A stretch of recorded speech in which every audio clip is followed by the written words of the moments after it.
So it's only 15 minutes. I know you could probably, you can dig a long time, especially in such a big passage. But just doing this to try to get us into the habit of doing this. And as we just talk through, hopefully we'll see how just this tool, this idea of making observations, asking questions, helps us better see the point of the author. So what are some different observations or questions you guys wrote down? Let's start kind of firing some out. I'll jot some down kind of shorthand just so we can see a bunch on the board.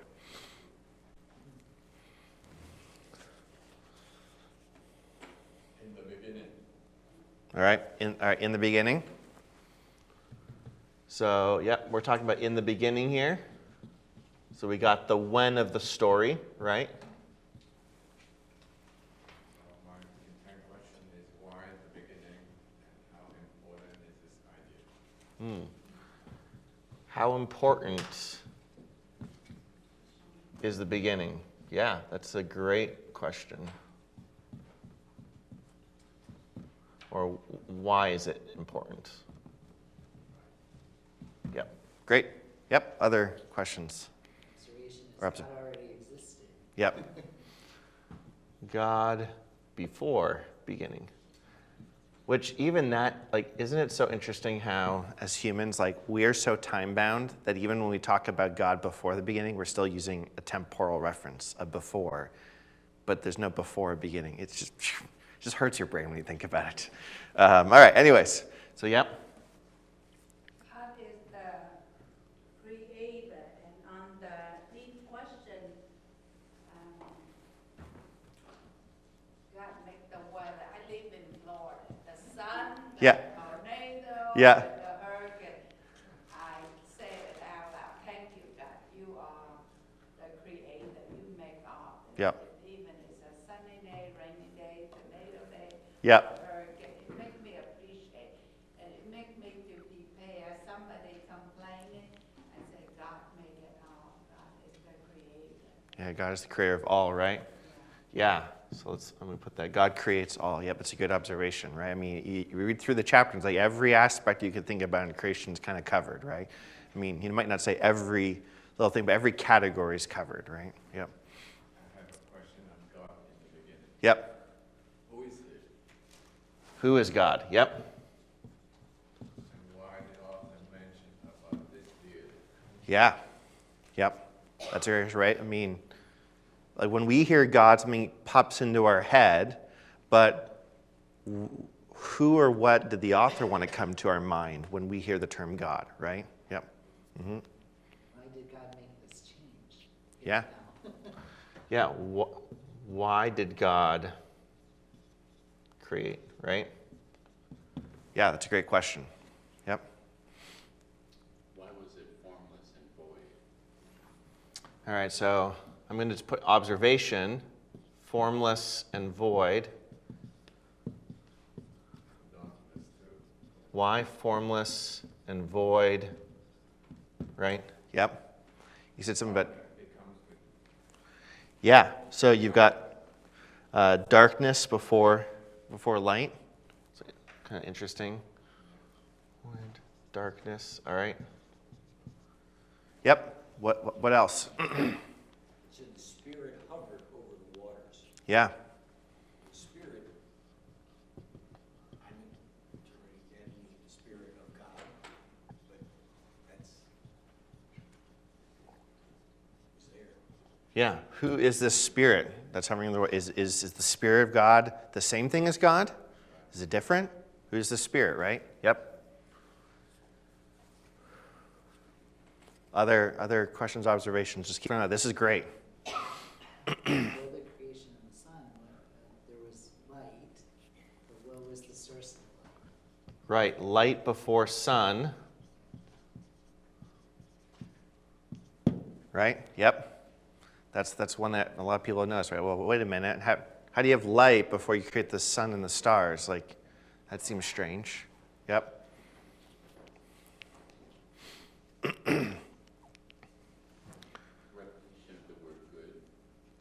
What? Repetition. Repetition of the word good. Okay. Good. is repeated. Yep, that's a great, pretty, I think, key observation. Yep. And see, he provides food and fruit, which is good for our Yeah. his love for our body. So God is provider of all. So he's not just a creator, but he creates a world in which everything is provided, right? Yeah, provider, and which is good. His love for us, that we're not starving on the outside. Yeah. Okay. So, yep. So that shows God cares, right? So, Repetition, the Yep. word God said is repeated many times. And then I would ask also, did just God just say it only? Did he do anything else, or he just said? What said in this context mean? yeah. What does Did he speak, talk like we talk, or he's doing other things that we don't know? right? Like like when it says God said, did he literally use a mouth and say something, or is that maybe an expression to communicate something he did? God doesn't have a mouth. Right. He doesn't have a mouth. He's not a body, right? So what does it mean that God said? Yeah. Exactly. Yep.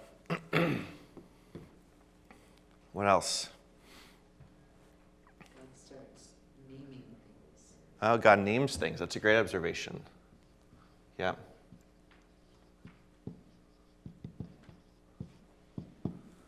Yep.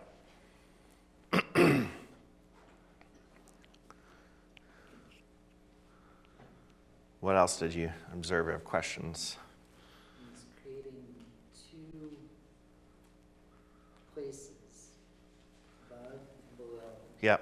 and there are differences Yeah. in those. Yes. So God divides / orders creation. Right? Yeah. You got light, dark, water separated, land and water separated, right? So there's all this kind of division, things being kind of put in place, right? And there's a difference between the heavens and the earth. Yes. It starts very early. Heavens and earth different. Yep. That's a great observation. I mean, I might just ask the question, what are the heavens? Yep. Right? Because again, when we hear the word heavens, we have a certain thing that pops in our mind, right? But what did an original reader have in mind when they heard the word heavens? It could be multiple things. It could be what we call the sky. It could be what we call space. They didn't really understand space the way we do. Or it could be the spiritual realm. All three of those could be called the heavens, right? So, yep. All right, what other questions or observations? In 2:4 you have generations. Yep. Technically, we weren't supposed to go to 2:4. We finished at 2:3. You're out of bounds. You have a repetition of that they reproduce in their kind of their kind. Yeah. Multiply by kind, I'll just put as a shorthand. Yep. Yeah, that's repeated a lot, isn't it? Yep. Yep.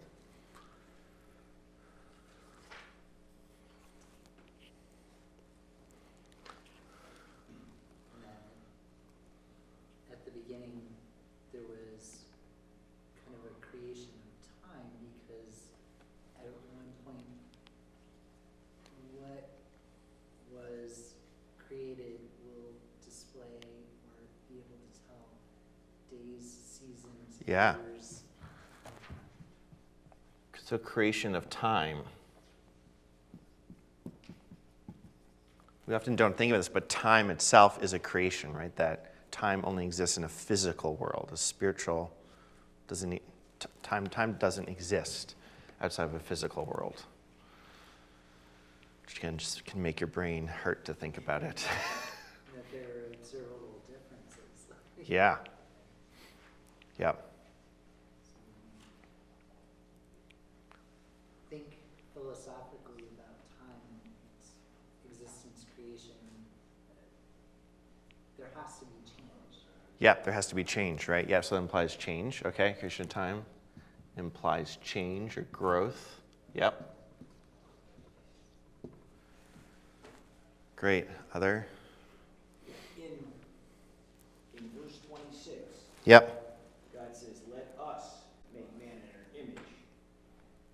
In fact, he said us Yeah. implies more than one.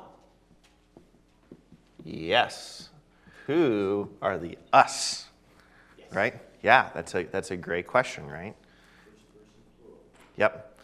So, are there any hints maybe in the text as to who the us could be?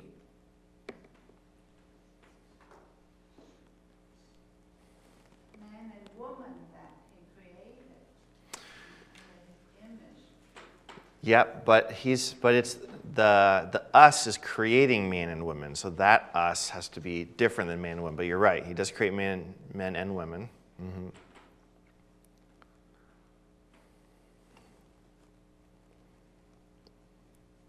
Spirit, Yeah, God, yeah. So yeah. So you're right. So we've got a hint in the passage. You have God, then you have the Spirit of God.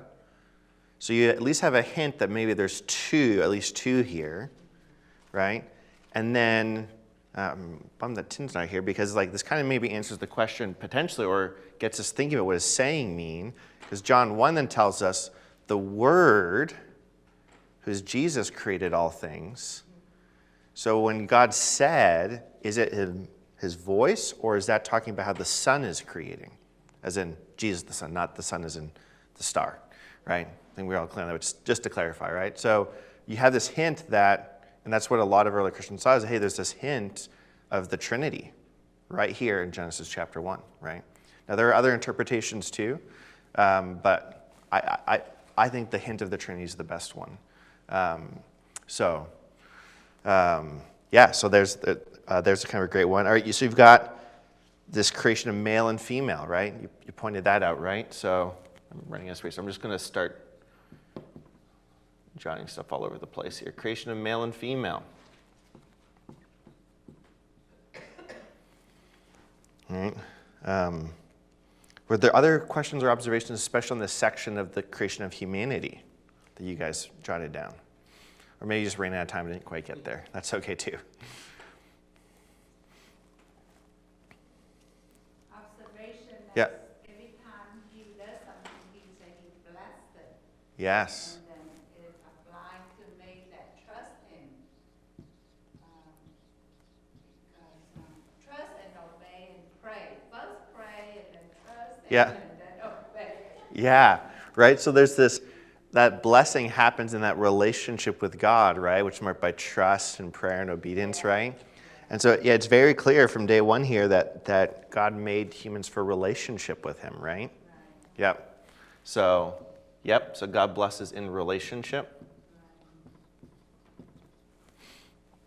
Yeah. There was an order kind of in creation implied here too, because man was to rule over the other parts of creation. Yeah. Yes, humans are the pinnacle of creation, right? You even see this in that they're the only ones that said very good, right? Everything else is good, good, good. Humans get the very good. Which is why every time there's like a disaster movie or like a horror movie and you watch it and they go back to save a cat or a dog, I'm always like, what are you doing? It's a cat or a dog. Leave it. Get out of there to safety. And I've got a dog, which we have a dog now for a couple months. I like him most of the time. But I've always told my kids, if it's going to cost us more than a couple $100 to keep him alive, he's going down. So, he's going down, and we'll get another dog.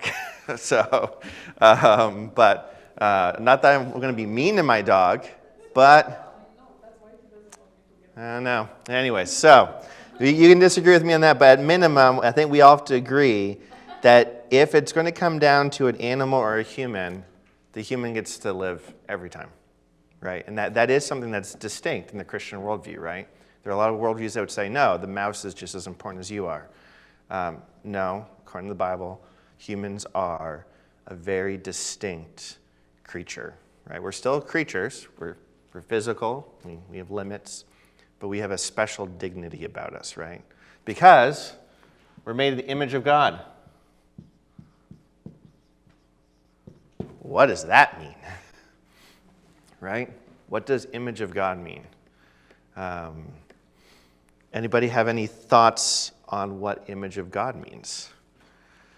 And again, let's try to keep it as much as we can from the text. Or there may be clues in the text as to what image of God means.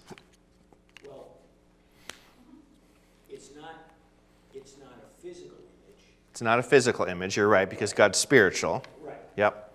So if we're talking about a person, excluding anything physical, Yep.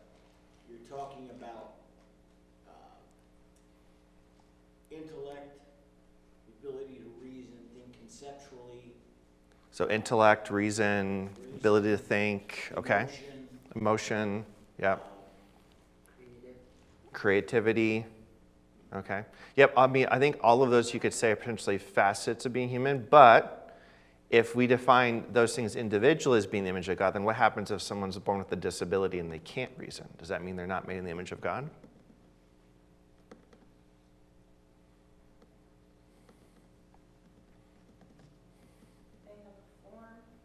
They have form, yep. So I do think part of what it means to be the image of God is that we have these normally, right, apart from the brokenness of sin, we have these things. But I just flagged that because I think if we identify the image of God with any one faculty we have, then we're potentially creating a space where if people don't have that faculty, they could be treated as lesser than because they're not image bearers. Doug? I would go along the lines of dominion keeping, Dominion keeping, so more like your purpose. function. Function, okay? Now, a hint from the text for that would be right after we're told that they're made in the image of God, he tells them what to do, right? And he tells them, be fruitful and multiply, because if you're going to image God who creates, then you're going to create. And just as God set things in order and rules over things, then we rule over things as well. So I think the best understanding of image of God is that image means you have value and you have purpose, just because you're human. Now, in order to carry out that purpose, we're given these different faculties, right? But at the core, image bearing is two things. It's value and it's purpose. And you really see the value part in Genesis chapter 9 when God kind of repeats this idea of image bearer, where he says, like, whoever sheds the blood of man, by man shall his blood be shed, for God made man in his own image. Right? Because if you think about, like, if there was a picture of President Joe Biden up here and someone went and defaced that painting on purpose, what does that communicate? They don't like him. That's exactly what happens when you harm a human being. You are demeaning God. That's why murdering a human being is such a big deal to God. Because you're not just killing a human being, you're attacking God. Because that's his image.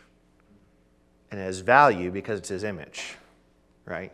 So it has nothing to do with what faculties you have, how old you are, what ethnicity you are, what gender you are. None of that matters in terms of being valued. You're valued just because you're human, which is the most foundational value we can have. And that means we have a purpose, and our purpose is to image him, to live like him, to be creators, to be rulers, to be orderers of things good, right? So we image him in that way, right? We are his presence on earth. And another confirmation for this comes from the idea of context, historical context. So the word image here is the same word translated for idol. So if you have an idol of a god, it sits in the temple, and its job is to do the god's job on earth. And that's kind of what we're supposed to do. We're supposed to do God's job on earth, under his rule, but that's what we're doing, right? And in the same way, it's valuable. If you would have attacked an idol in ancient times, they would have viewed that as attacking the god directly. So it has value, and it has purpose, just like us. Yep, Tim? In addition to that, multiplying or flourishing is part of it. Yes, multiplying is part of it, exactly, right? It's part of imaging God, who is a creator, who in his love overflows into creating, right? And so in the same way, our love should overflow into creating as well. Yep, so we image him. Yep. So, all right, so there's a lot here. Let me ask you this. From all the things we've written on kind of the board here so far, what do you think are some of the most important observations or questions that we've jotted down?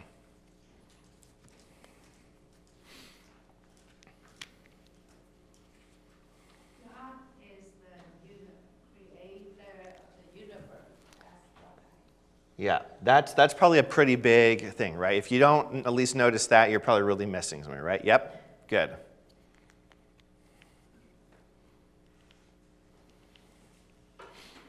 observation of the spirit,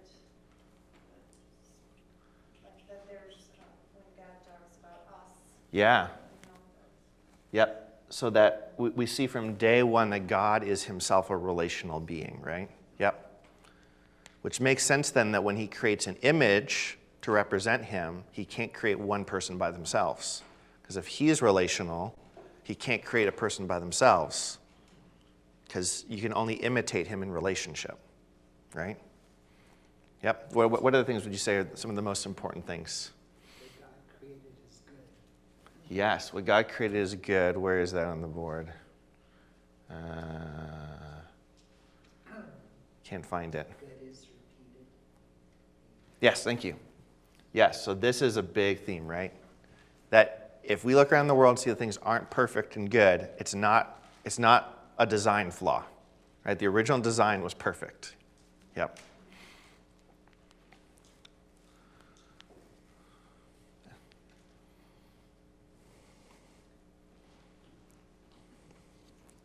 think that God, I don't know what it's on the board, but like how intentional God was in the plan, like Yes. that the seeds and everything came before the people and he had to Yeah. have the food source there before it was built and Yeah, this idea of like just his order and his provision, his intentionality, right? Yeah, that's probably a big thing, right? Yep. Anything else? The why question, why did God create it all? Yeah. Yep. He said, let us create. God, in the beginning, God created the heavens and the earth. Yep. Why? Yeah. Why did God create? Later on, when it comes to man, he said, let us create man in our image. Yep. But if there were already, since there were multiple people, there was a relationship, why create it all? Right. Yep. So it's at minimum we can probably say God didn't create because like he was lonely, right?